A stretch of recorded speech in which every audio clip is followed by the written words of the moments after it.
भारतीय संस्कृति इतनी उदार एवं विशाल है कि उसमें विश्व संस्कृति के सभी महत्वपूर्ण अंश समाहित हैं।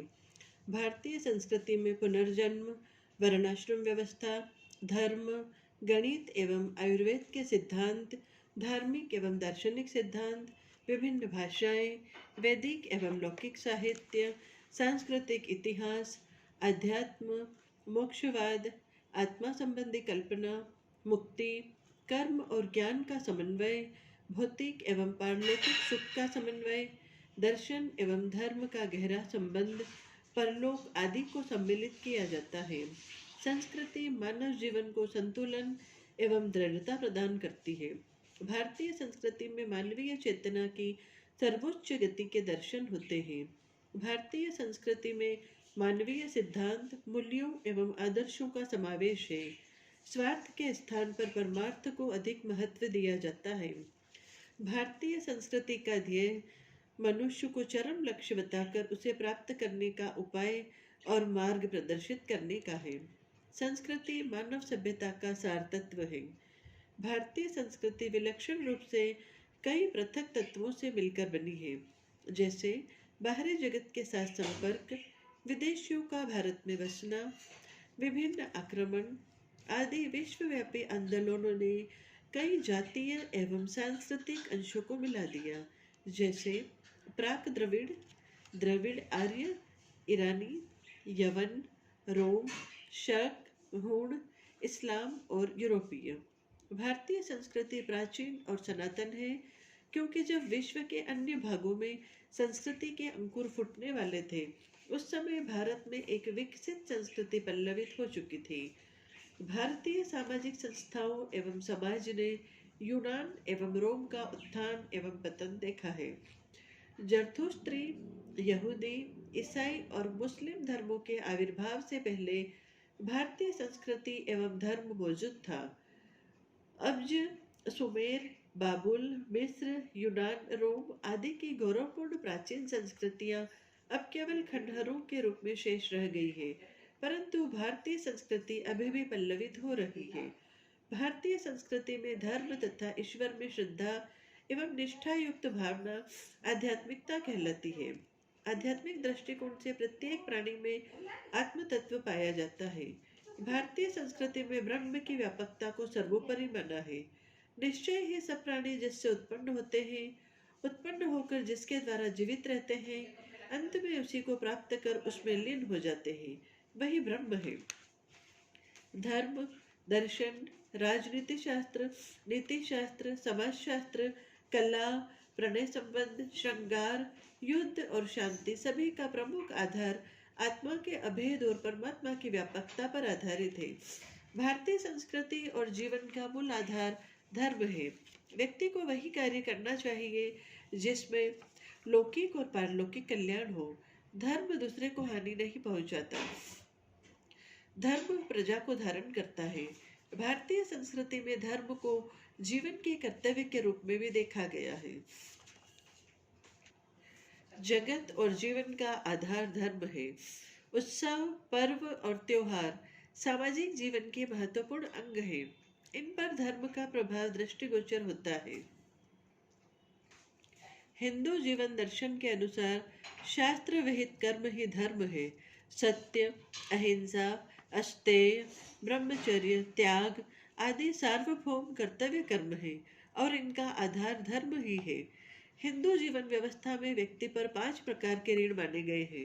पहला देव ऋण, दूसरा ऋषि ऋण, तीसरा पितृ ऋण, चौथा अतिथि ऋण और पांचवा नर ऋण। इन ऋणों से उऋण होने के लिए 5 महायज्ञों की व्यवस्था की गई है। प्रत्येक व्यक्ति के अपने जीवन में इहलोक और परलोक से संबंधित कुछ नैतिक कर्तव्य होते हैं। इन नैतिक कर्तव्यों को ही मनु ने यज्ञ कहा है। मनुस्मृति के अनुसार 5 यज्ञ इस प्रकार हैं। पहला ब्रह्म यज्ञ, पठन पाठन या वेदाध्ययन एवं वेद मंत्रों का उच्चारण। दूसरा पितृ यज्ञ, पितरों को तर्पण या श्राद्ध या पितरों के निमित्त दान करना। तीसरा देव यज्ञ, देवताओं को अग्नि आहुति या अन्य प्रकार के पदार्थ समर्पित करना। चौथा भूत यज्ञ, पक्षियों को भोजन, कीड़े मकोड़ों, अपाहिजों एवं असहायों को भोजन देकर। पांचवा, नृयज्ञ आतिथ्य सत्कार द्वारा संपन्न किया जाता है। इस प्रकार हिंदू जीवन के समस्त कर्तव्य कर्म धर्म पर आधारित है। भारतीय संस्कृति में संस्कारों का भी महत्व है। संस्कारों का अर्थ है धार्मिक क्रियाओं तथा व्यक्ति के शारीरिक, मानसिक तथा बौद्धिक परिष्कार के लिए किए जाने वाले अनुष्ठानों से है, जिससे वह समाज का पूर्ण विकसित सदस्य बन सके। संस्कार मुख्यतः धार्मिक विश्वास और सामाजिक परिस्थितियों पर आधारित है। मनुष्य तथा अदृश्य आध्यात्मिक शक्तियों के बीच माध्यम के रूप में कई तत्वों का विकास हुआ। ऐसा विश्वास था कि ये शक्तियाँ मानव जीवन में हस्तक्षेप करती हैं और उनको प्रभावित करती हैं। संस्कारों के अंगभूत विधि विधान, कर्मकांड, आचार, प्रथाएं आदि प्रायः सार्वभौम है। संस्कार जीवन के विभिन्न अवसरों को महत्व और पवित्रता प्रदान करते हैं। संस्कार सामाजिकता का माध्यम और प्रतीक है। भारतीय संस्कृति में 16 संस्कार मुख्य माने गए हैं। संस्कारों के साथ मूल्य गर्भित विश्वास और विचार होते हैं, जिनके आधार पर मानव जीवन जीना चाहता है। इन्हें विश्वासों और विचारों में समाज की नींव है। संस्कारों में व्यावहारिक जीवन की उपयोगिता पाई जाती है। भारतीय संस्कृति में यह माना जाता है कि कर्म चाहे वह कायिक हो, वाचिक हो या मानसिक हो, अपनी एक शक्ति होती है और वह शक्ति कुछ परिणामों को उत्पन्न करती है। इसलिए प्रत्येक कर्म का एक फल होता है। व्यक्ति जिस प्रकार का कर्म करता है, उसी प्रकार का फल उसे प्राप्त होता है। कर्म का चक्र अनंत है। मनुष्य को कर्मों के फल भोगने पड़ते हैं। महाभारत में कहा गया है, पूर्व की सृष्टि में प्रत्येक प्राणी ने जो कर्म किए होंगे, ठीक वे ही कर्म, चाहे उसकी इच्छा हो या न हो, यथापूर्वक प्राप्त होते रहेंगे। इस प्रकार कर्म के फल का कभी नाश नहीं होता और कर्म का परिणाम कर्ता के चरित्र, प्रवृत्ति, विचार, भावनाओं आदि पर प्रभाव डालता है। कर्म विपाक प्रकरण में कर्म के 3 भेद माने गए हैं।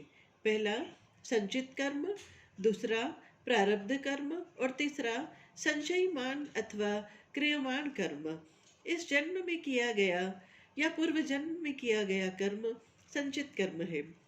संचित कर्मों में से जितने कर्मों के फलों का भोगना पहले प्रारंभ होगा, उतना ही अंश प्रारब्ध होगा। जो कर्म अभी अभी हो रहा है, वह संचयमान या क्रियामान कर्म है। गीता के अनुसार मनुष्यों को तो केवल कर्म करने का ही अधिकार है। फल मिलना या न मिलना कभी उसके अधिकार में नहीं रहा। इसलिए मेरे कर्म का अमुक फल मिले, यह ध्येय मन में रखकर कभी कर्म नहीं करना चाहिए और न ही कर्म न करने का आग्रह होना चाहिए। मनुष्य को सदैव सत्कर्म करने चाहिए जो बहुसंख्यक है, परंतु उनमें यज्ञ, तप, दान, शौच, शरीर, मन, विचार और वाणी की पवित्रता एवं स्वाध्याय प्रमुख है। मनुष्य जिस प्रकार का कर्म करता है, उसी कर्म फल को भोगने के लिए जीव को बार बार इस संसार में जन्म या पुनर्जन्म लेना पड़ता है।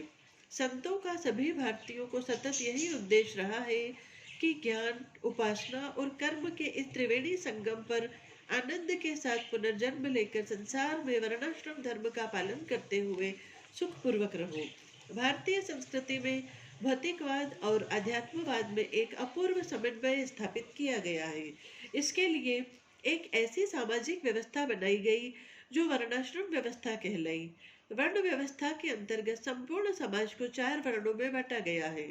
पहला ब्राह्मण, दूसरा क्षत्रिय, तीसरा वैश्य और चौथा शूद्र। प्रत्येक वर्ण के लिए कुछ नियम एवं कर्तव्य निर्धारित कर दिए गए। प्रत्येक व्यक्ति इन नियमों को अपना धर्म या नैतिक कर्तव्य समझकर उनका पालन करेगा। आश्रम व्यवस्था में व्यक्ति के जीवन को 4 श्रेणियों में विभाजित किया गया है।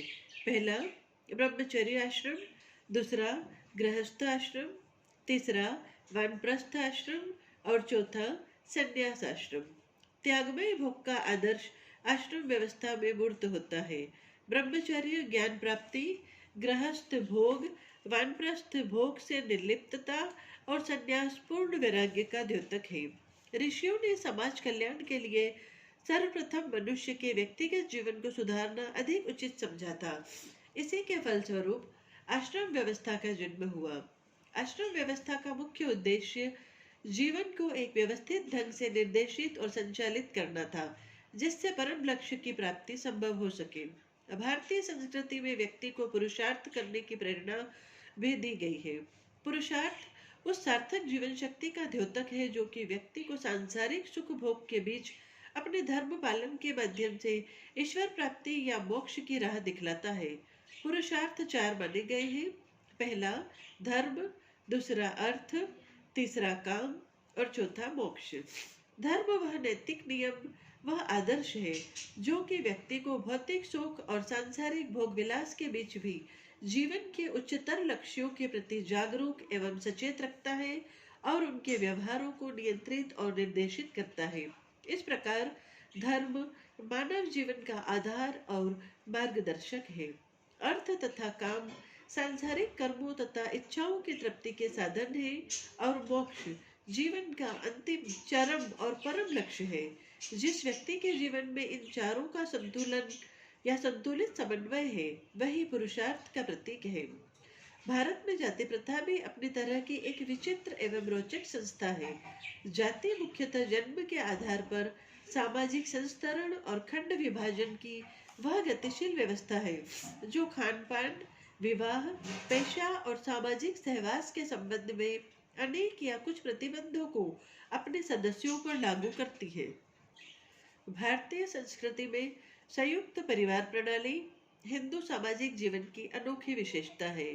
संयुक्त परिवार में 2 या 3 पीढ़ियों के सदस्य सम्मिलित रूप से एक साथ रहते हैं और सदस्य एक दूसरे के साथ संपत्ति, आय तथा पारस्परिक अधिकारों एवं कर्तव्यों के द्वारा संबंधित होते हैं।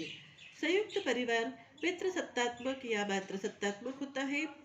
पैतृक संपत्ति में अधिकार की दृष्टि से मिताक्षरा संयुक्त परिवार और दाएं भाग संयुक्त परिवार पाए जाते हैं। सदस्यों का समाजीकरण एवं आर्थिक सुरक्षा, संपत्ति के विभाजन से बचाव, अनुशासन एवं नियंत्रण, संस्कृति की रक्षा, धन का उचित उपयोग, श्रम विभाजन, संकट काल में सुरक्षा संयुक्त परिवार करता है। छात्रों, इस प्रकार भारतीय संस्कृति शिक्षा एवं ज्ञान के केंद्र, भाषा, धर्म, जाति व्यवस्था, परिवार, परंपरा एवं रीति रिवाज, त्योहार, भोजन, वस्त्र धारण, साहित्य, इतिहास, काव्य, महाकाव्य, कला, संगीत, साहित्य, नृत्य, नाटक एवं रंगमंच, चित्रकारी, मूर्तिकला, वास्तुकला, मनोरंजन और खेल, दर्शन शास्त्र, टेलीविजन, सिनेमा, रेडियो आदि में दृष्टिगोचर होती है। भारतीय संस्कृति मानव जाति के विकास की उच्चतम अवस्था कही जा सकती है। इसकी परिधि में वसुधैव कुटुंबकम के सारे सूत्र आ जाते हैं।